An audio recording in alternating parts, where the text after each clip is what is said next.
안녕하세요. 휴고와 AI입니다. 지난 강의에서 우리는 페르소나의 개념과 기본적인 작성 방법에 대해 알아봤습니다.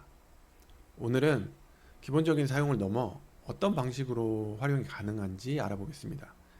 이미 말씀드린 대로 오늘의 주제는 페르소나 앙상블입니다. 페르소나 앙상블은 마치 한 회의실에 다양한 분야의 전문가를 모아놓고 특정 주제에 대해 토론시켜 최상의 결론을 도출하는 것과 같은 접근 방식입니다. 여러 개의 상호 보완적이거나 때로는 대립적인 페르소나를 동시에 활용하여 문제에 대한 다각적이고 깊이 있는 분석과 결과물을 얻어내는 기법입니다.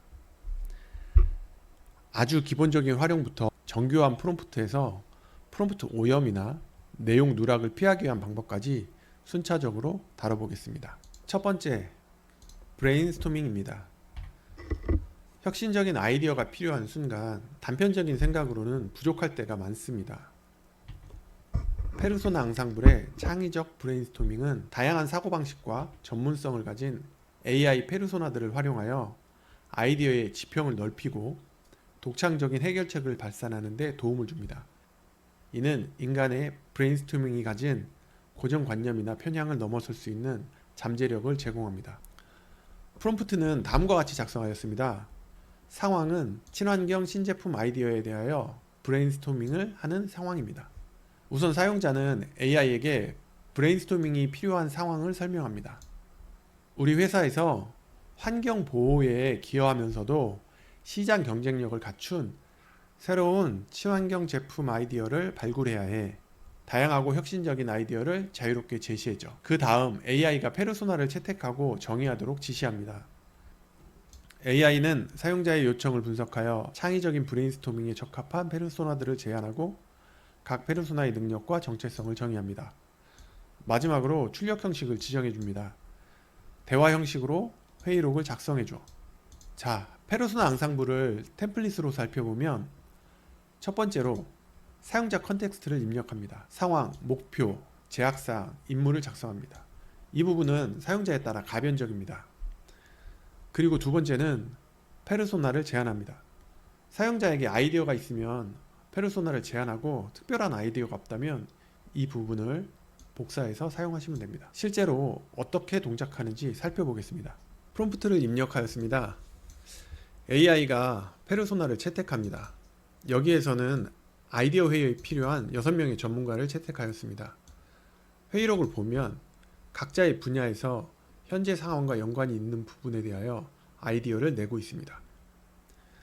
자세한 내용을 보고 싶은 분은 설명란에 링크를 해놓을 테니 참고하시기 바랍니다.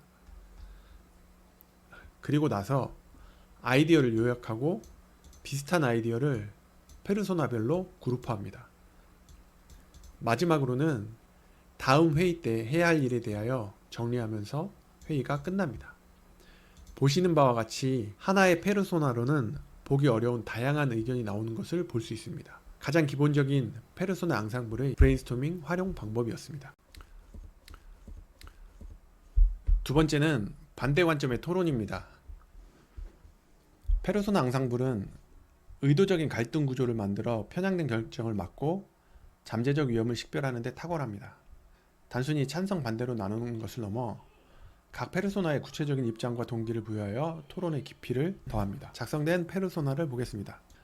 상황은 배달앱 회사의 임원회의이고 수수료 5% 인상 안건을 두고 격렬한 토론이 벌어지고 있습니다. 프롬프트를 작성합니다. 지금부터 배달앱 수수료 5% 인상 안건에 대한 임원회의를 시작한다. 각 페르소나는 자신의 입장에서 상대를 논리적으로 설득해야 한다. 이후는 페르소나 템플릿과 동일하게 작성하면 되지만 이번에는 직접 페르소나를 정의해 보았습니다. 그리고 마지막에 두 페르소나가 서로의 주장에 데이터를 근거로 반박하며 토론하는 형식의 회의록을 작성해줘 라고 지시하였습니다. 결과를 보면 보시는 바와 같이 각자의 관점에서 데이터를 기반으로 한 수준 높은 토론을 보실 수 있습니다. 이를 통해 우리는 찬성과 반대 입장에서의 데이터를 수집하고 분류하고 요약하는 과정을 거쳐야 하는 번거로움을 피할 수 있습니다. 또한 내가 어느 한쪽의 입장을 대변해야 하는 상황이라면 나의 논리를 경고히 하고 상대방의 논리를 예상할 수 있는 좋은 방법이 될 것입니다. 세 번째는 협력적 결론 도출입니다. 토론과 브레인스토밍을 통해 나온 다양한 의견을 종합하여 최적의 합의안을 만드는 과정입니다. 페르소나 앙상블은 이 과정을 기계적인 타협이 아닌 더 나은 대안을 창출하는, 마치 영화를 만들 때 감독, 시나리오 작가, 음악 감독이 각자의 역할을 하는 것처럼 시너지를 만듭니다. 이번 상황은 친구 커플에게 완벽한 부산 여행 코스를 선물해주고 싶다라고 설정하였습니다. 프롬프트는 20대 후반 커플을 위한 부산 1박 2일 힐링 맛집 여행 계획을 짠다. 각 페르소나는 역할을 분담하여 최종 여행 계획을 완성하라. 그리고 페르소나 설정과 능력 정체성을 정의하는 것은 템플릿 내용을 복사해서 사용해도 무방하지만 여기에는 MBTI 제2형 계획과 SNS용 맛집 탐방가, 힐링 스팟 전문가로 설정하였습니다. 자, 출력된 결과를 보면 시간에 따른 장소, 동선, 비용, 여행 성격을 일목요연하게 정리한 걸 볼 수 있습니다. 그리고 아래쪽에 보면 체크리스트까지 제안하며 이상적인 여행 계획을 세워줍니다. 자세한 내용은 링크에서 확인해 주시기 바랍니다.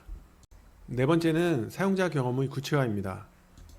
이는 UX 디자인에서 전통적으로 사용되는 페르소나 기법을 앙상블 개념으로 확장한 것입니다. 단일한 평균 사용자가 아닌 다양한 사용자 유형을 대표하는 페르소나 집단을 만들어 제품, 서비스를 다각도로 검증합니다. 또한 하나의 시스템을 사용자와 관리자가 순차적으로 사용할 때의 문제점이나 사용 편의성을 검증하기도 합니다.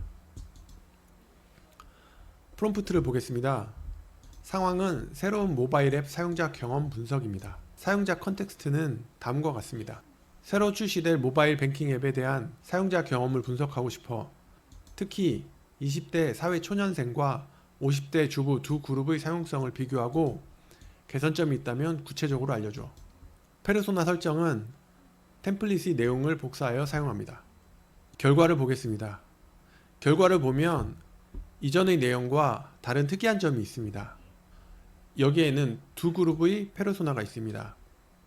하나는 사용자가 지정한 20대 사회 초년생과 50대 주부의 페르소나 그룹이고, 또 하나는 회의에 참석한 전문가 그룹입니다.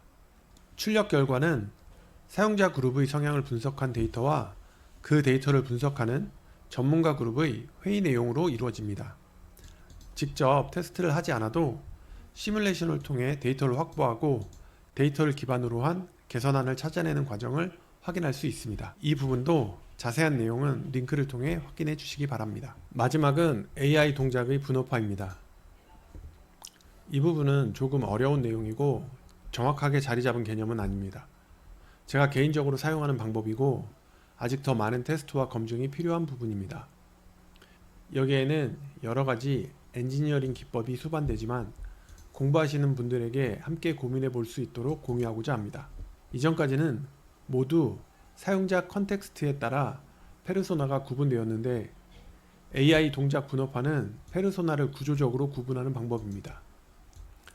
사용자 컨텍스트와 상관없이 사용할 수 있습니다. 사용자와 상호작용하는 프롬프트 템플릿을 제작할 때 워크플로우가 복잡하고 처리해야 하는 내용과 준수해야 하는 원칙이 많으면 워드로 작성했을 때 10페이지는 쉽게 넘어갑니다. 이렇게 프롬프트가 길어지면 프롬프트 오염이나 작업 누락, 원칙 미적용, 환각 생성에 대한 우려가 생깁니다. 이럴 때 사용자와 직접 소통하며 전체 워크플로우를 진행하는 관리자 AI와 실제 각 파트의 임무를 실행하는 실무자 AI로 페르소나를 나누는 방법입니다.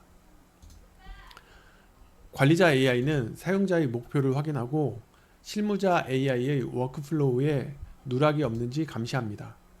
또한 실무자 AI가 실행한 임무를 검토하여 문제가 없는지 검토합니다.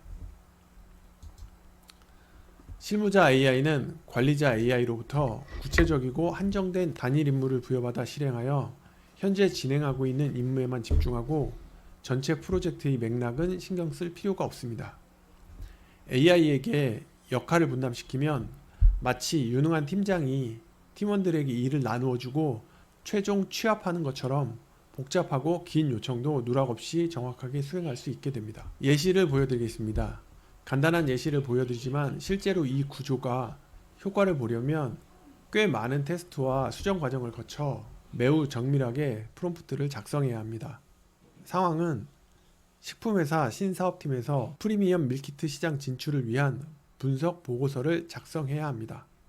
자, 프롬프트는 다음과 같이 작성하였습니다. 너는 지금부터 김 팀장 AI와 박 대리 AI라는 두 개의 역할을 동시에 수행한다. 김 팀장 AI, 나의 모든 지시를 받아 이를 명확한 단계별 작업으로 나누고 박 대리 AI에게 지시한다. 박 대리 AI의 결과물이 내가 제시한 형식과 지침을 정확히 따랐는지 검토한다. 결과물이 불충분하면 이 부분은 데이터가 부족하니 보강하게와 같이 구체적으로 수정 지시를 내린다. 나와 소통하며 진행 상황을 보고하고 나의 추가 지시를 받는다. 박 대리 AI, 김 팀장 AI의 구체적인 지시만을 받아 묵묵히 데이터를 검색하고 분석하여 글을 작성한다. 나와 직접 소통하지 않는다. 나의 첫 번째 지시는 다음과 같이 작성합니다. 김 팀장, 지금부터 프리미엄 밀키트 시장 분석 보고서 작성을 시작하지. 먼저 전체 보고서의 목차를 서론, 본론, 결론으로 나누고 각 파트에 들어갈 핵심 내용을 정리해서 나에게 보고하게. 결과를 보면 다른 점이 없지만 이는 상호작용이 내부 처리되어 사용자가 볼 수 없기 때문입니다. 내부 동작은 사용자에게 보이지 않지만 김 팀장 AI는 나에게 결과를 보고하고 박 대리 AI에게 세부 작업을 지시합니다. 작업이 어떻게 진행되는지 보고 싶다면 과정을 시각화라고 지시하면 김 팀장 AI와 박 대리 AI 간의 상호작용과 박 대리 AI의 일처리 내용을 확인할 수 있습니다. 다시 한번 얘기하지만 이 방법은 프롬프트의 길이가 길어서 진행 과정에 문제가 생길 때 사용하는 것이 효과적입니다. 다음은 제가 제작한 페르소나 앙상블 중 AI 동작을 분업화하여 수행평가를 해결하는 과정을 담은 GPT 대화창입니다. 여러가지 엔지니어링 기법들이 들어가 있으니 프롬프트를 심도 있게 공부하시는 분은 한번 보시면 많은 공부가 되실 겁니다. 많이 개선은 했지만 아직까지도 완벽하게 워크플로우를 진행하려면 사용자 피드백으로 커버해야 하는 부분이 있으니 이 부분을 해결하시는 분이 있다면 제게도 공유 부탁드립니다. 정리하겠습니다. 페르소나 앙상블은 AI를 단순 비서가 아닌 나의 의도된 대로 움직이는 전문가 팀으로 만드는 기술입니다. 아직도 발전 가능성이 많은 부분이고 AI 성능이 좋아진다면 1인 회사를 설립하여 각 부서를 페르소나로 설정하여 운영하는 것도 가능할 것으로 예상합니다. 지금까지는 AI가 할 수 있는 범위 내에서 활용하는 법을 배웠습니다. 다음 파트에서는 AI가 할 수 없다고 말하는 영역의 한계를 넘어서는 가상 환경 구축에 대해 알아보겠습니다. 감사합니다. 오늘도 수고하셨습니다.